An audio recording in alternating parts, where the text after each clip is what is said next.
గురుగారు మాకు బంధన యోగం గురించి అయితే తెలియజేశారు. మాకు దాని గురించి అరెస్ట్‌ల గురించి మాకు లాస్ట్ ఇంటర్వ్యూలోనే ఒక 1 మంత్ బ్యాక్ అనుకుంటా. ఫిబ్రవరిలోనే చెప్పారు.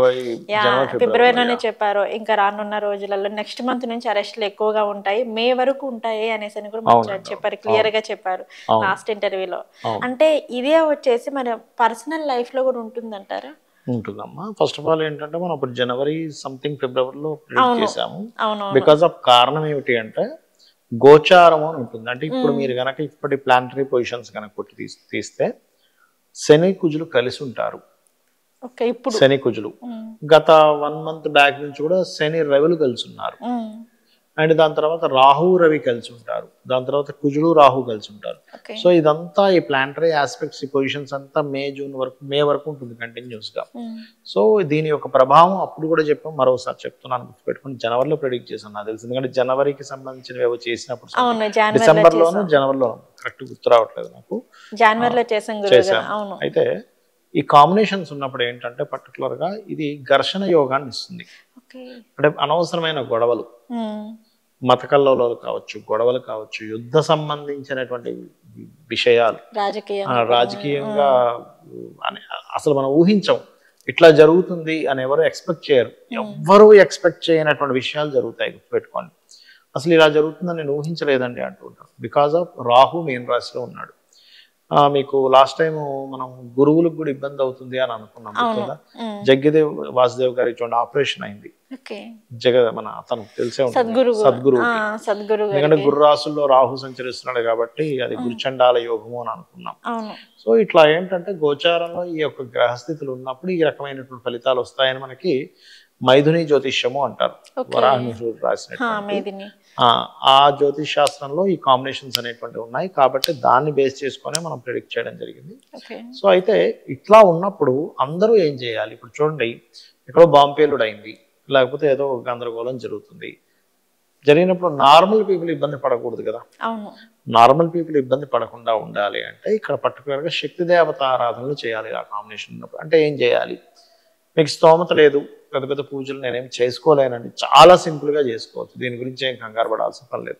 ఏం చేయొచ్చు ఏమిటి అంటే, మీకు దగ్గరలో ఆంజనేయ స్వామి ఆలయం ఉంది, వెళ్ళి ప్రదక్షిణ చేసుకోండి చాలు. లేదు ఏదైనా ఒక వెంకటేశ్వర స్వామి ఆలయం, లేకపోతే అమ్మవారి ఆలయం, ఇట్లా వెళ్ళి చేసుకున్నా సరిపోతుంది. లేదా నవగ్రహాలు ఉన్నాయి, కుజుడు శని గ్రహాల దగ్గర దీపారాధన చేయడం, ఇవి చాలు, బ్రహ్మాండంగా పనిచేస్తుంది. లేదండి నాకు శక్తి ఉంది, నాకు 4 డబ్బులు ఉన్నాయి, నేనేం పూజ చేసుకోవాలని అడుగుతుంటారు చాలా మంది. ఉట్టి గుడికి వెళ్ళి వచ్చామంటే వాళ్ళకి సాటిస్ఫాక్షన్ అవ్వదు. ఎలా అంటే బాగా డబ్బులు ఉన్న వ్యక్తి ఒక 10,000 ఫోన్ కొనమంటే కొండు, అసలు సాటిస్ఫాక్షన్ ఉండదు. ఏంటి నేను 10,000 ఫోన్ కొనమంటే హై ఎండ్ ఏదైనా చూపించంటాడు. లేదా బాగా ఒక కారు తీసుకుని నేను మారుతి 800 ఏంటి, నాకు మంచి రేంజ్ రోవర్ ఏదో చూపించండి, ఏంటి ఈ కారు చూపిస్తున్నారు అంటాడు. ఇప్పుడు ఏదైనా షోరూమ్కి వెళ్తే కూడా హై ఎండ్ చూపించమంటాడు బాగా మనీ ఉన్న వ్యక్తి. బికాస్ ఆఫ్ ఎందుకంటే తను సంపాదిస్తున్నా, ఎంజాయ్ చేయకపోతే ఎందుకని ఫీలింగ్ ఉంటుంది బాగా సంపాదించే వ్యక్తి. అలాంటి వ్యక్తికి ఏమనిపిస్తుంది అంటే ఇట్లా కాదు, నేను ఏదైనా మంచి పూజ చేసుకోవాలి ఉంటుంది. అలాంటి వారు నేను చెప్పేది ఒకటే, ఈ సమయంలో చండీ హోమం చేసుకోవడం ఈజ్ ది బెస్ట్ రెమెడీ. శివాభిషేకం చేసుకోవడం ఈజ్ ది బెస్ట్ రెమెడీ. ఇది బాగా ఎందుకు అంటే చెప్తాను చూడండి. చిన్న వ్యక్తి డబ్బు ఖర్చు పెట్టాల్సిన అవసరం లేదమ్మా అతను దోషం తొలగడానికి. చిన్న వ్యక్తులు ఉన్నారంటే ఉదాహరణకి జస్ట్ ఒక గుడికి వెళ్ళి వస్తే సరిపోతుంది అతనికి. పెద్ద వ్యక్తులు మాత్రం డబ్బు ఖర్చు పెట్టాలి. ఎందుకంటే చెప్తాను చూడండి, మీరు ఒక చండీ పూజ చేయించుకున్నారు, పూజా సామాగ్రి స్టోర్స్, పువ్వులు అమ్మేవాడు, లేకపోతే కొబ్బరికాయలు అమ్మేవాడు, లేకపోతే ఇంకోళ్ళు అందరూ బ్రతుకుతారు. ఈయన స్పెండ్ చేసిన మనీ వల్ల, సామాన్లు కొనడం వల్ల వాళ్ళకి ఆదాయం స్పెండ్ అవుతుంది. స్పెండ్ చేయడం వల్ల పురోహితుడికి ఈ సామాన్లు ఎవరైతే ఏమేమైతే ఉన్నాయి, పప్పులు ఉప్పులు రకరకాలు ఉంటాయి, అక్కడ భోజనాలు పెట్టిస్తారు చండీ హోమానికి. భోజనం వెళ్తుంది కొంతమందికి ఉపాధి వెళ్తుంది, కొంతమందికి సేల్స్ అవుతాయి. అంటే ఏంటంటే నీ మనీ ఇన్ని రకాలుగా డిస్ట్రిబ్యూట్ అవుతే అప్పుడు నీకున్న కర్మ తగ్గుతుంది. నీకు డబ్బులు ఉన్నాయి కదా, నీవు యోగం చేసి ఇంతమందికి ఉపాధి కలిగించగలిగితే అప్పుడు నీకు ఆ శాంతి కలుగుతుంది. నేను కోట్లు పెట్టుకుని నేను కూడా జస్ట్ ఆనంజనేయ స్వామి టెంపుల్ వస్తానంటే సరిపోదు. ఈ కాంబినేషన్ ఏదైతే ఇప్పుడు మనం గోచారంలో ఉన్న కాంబినేషన్ కొంతమందికి జన్మ జాతకంలో ఉంటుంది. అంటే వాళ్ళ ప్లాంటరీ పొజిషన్ కొంతమందికి వాళ్ళ జాతక చక్రంలో ఉంటుంది. అప్పుడు అలాంటప్పుడు ఏమవుతుందంటే వాళ్ళ ప్రవర్తన కూడా ఇదొక రకమైన యోగం. అంటే సర్ప యోగము అంటారు. ఏది కుజరాహులు కలిసిన, రవిరాహులు కలిసిన, లేకపోతే కుజశనులు కలిసిన, దీస్ ఆర్ సర్పదోషాలు. ఇంకా చాలా కాంబినేషన్స్ ఉన్నాయి. ఇలా సర్పదోషాలు ఉన్నప్పుడు ఏమవుతుందంటే ఇది కాలసర్పదోషం కాదు. కాలసర్పదోషాన్ని మనం తీయకూడదు. ఇలాంటి వాళ్ళకి ఎలా ఉంటుందంటే అగ్రెసివ్ నేచర్ ఉంటారు వీళ్ళు. అంటే ఎప్పుడు ఏదో ఒక ప్రతిదాన్ని గొడవ పెట్టుకోవడం, ప్రతిదాన్ని అగ్రెసివ్ గా చూడడం, మనం చిన్న విషయాన్ని కూడా అగ్రెసివ్ గా రియాక్ట్ అవుతూ ఉంటారు. బికాస్ ఆఫ్ ఇది అగ్రెసివ్ నేచర్ ఉన్న కాంబినేషన్ అంటారు. ఈ అగ్రెసివ్ నేచర్ ఉన్న కాంబినేషన్ ఉంది కాబట్టే ప్రపంచవ్యాప్తంగా జరిగే సంఘటనలన్నీ కూడా అగ్రెసివ్ గా జరుగుతుంటాయి. అంటే మన లోపల వేసేసేనా ఏంట్రా సీఎం లోపలికి వెళ్ళిపోయాడు ఏంటి అనిపిస్తుంటారు మనకి. అదే సీఎం కూడా లోపలికి వెళ్ళిపోతాడా ఈడీ తలుచుకుంటా అన్నట్టు అనిపిస్తుంది. అసలు ఇది ఎట్లా పాసిబుల్ అయింది అనిపిస్తుంది వినే వాళ్ళకి కూడా. అంటే అంత అగ్రెసివ్ గా నడుస్తుంటాయి కాంబినేషన్స్ అన్ని కూడా బికాస్ ఆఫ్ అగ్రెసివ్ కాంబినేషన్స్. అదే ఒక పర్సనల్ చాట్ ఉంటే అలా ఉంటుంది. మరి కొంతమందికి పిల్లలకి అగ్రెసివ్ నేచర్ ఉన్నప్పుడు చిన్న పిల్లలకే ఉంటాయి, ఇంట్లో తల్లిదండ్రులు తట్టుకోలేకపోతుంటారు. అయ్యి బాబాయ్ ఏమిటండి మా వాడు ఏంటి ఇలా తల తినేస్తున్నాడు బాబాయ్ అని తట్టుకోలేకపోతున్నాం ఎందుకు ఇంత కోపం వచ్చేస్తుంది అని చెప్పి అనుకుని ఉంటారు. అలాంటప్పుడు పిల్లలకి ఏం చేయాలంటే హయగ్రీవ స్తోత్రం నేర్పించాలి. మెడలో చిన్న స్ఫటిక మాల ఒకటి వేయాలి. బికాస్ ఆఫ్ అగ్రెసివ్ అంటే చిన్న ఎగ్జాంపుల్ చెప్తాను చూడండి ఇది ఎలా పనిచేస్తుంది అన్నారు. మనం ఏదైనా ఒక కారపు వస్తువు తిన్నామన్నా, బాగా కారం బాగా అసలు, అప్పుడు వెంటనే ఏం చేస్తాం చక్కెర నోట్లో వేసుకుంటాం. అవును, కొంచెం చల్లబడాలని చెప్పేసి అమ్మాయ రిలీఫ్ వచ్చింది అంటాం. అంటే ఏంటి చక్కెర అనేటువంటి పదార్థం కారం అనేటువంటి దాన్ని తగ్గిస్తుంది. అగ్రెసివ్ అనేటువంటి కాంబినేషన్ ని స్ఫటిక కూల్ రిలేటెడ్ కూల్ ఇచ్చేటువంటి వస్తువు ఇది వేసుకుంటే మీ బాడీలో దేనికి నేను అనవసరంగా నేను స్పందిస్తున్నాను అగ్రెసివ్ అవ్వకుండా ఉండేటువంటి తత్వాన్ని కంట్రోల్ చేస్తుంది.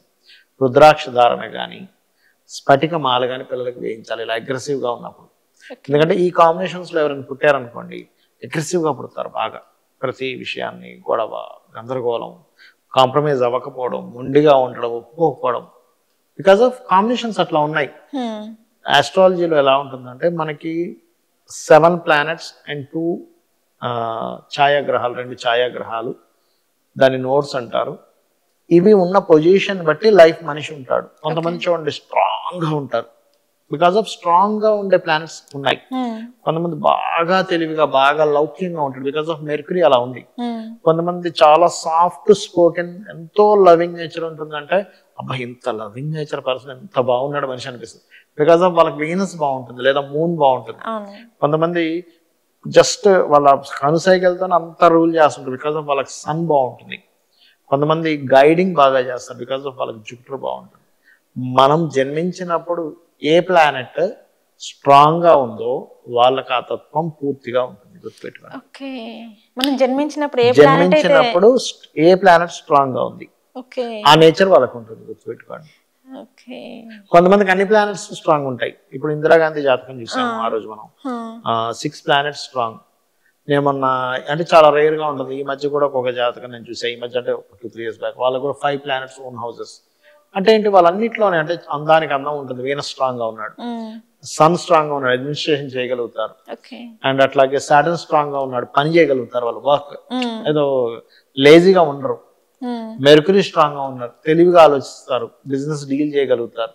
అట్లా ఏ ఏ ప్లానెట్స్ స్ట్రాంగ్ గా ఉంటే వాళ్ళు ఆయా వాటిలో ఇప్పుడు చిన్న ఎగ్జాంపుల్ చెప్తాను చూడండి.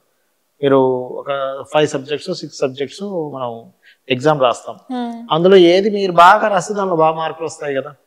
ఏది సరిగ్గా రాకపోతే మార్కులు రావు. Same as it is past life లో ఉన్న ఎగ్జామ్ అనుకోండి, పాస్ట్ లైఫ్ ఎగ్జామ్ అనుకోండి, అక్కడ మీరు చేసిన కర్మలే ఆ ఎగ్జామ్, ఇక్కడ వచ్చిన రిజల్ట్ ఈ జన్మ. ప్రెసెంట్ లైఫ్ లో మనకి ఇది రిజల్ట్ వచ్చింది అట్లా అనమాట.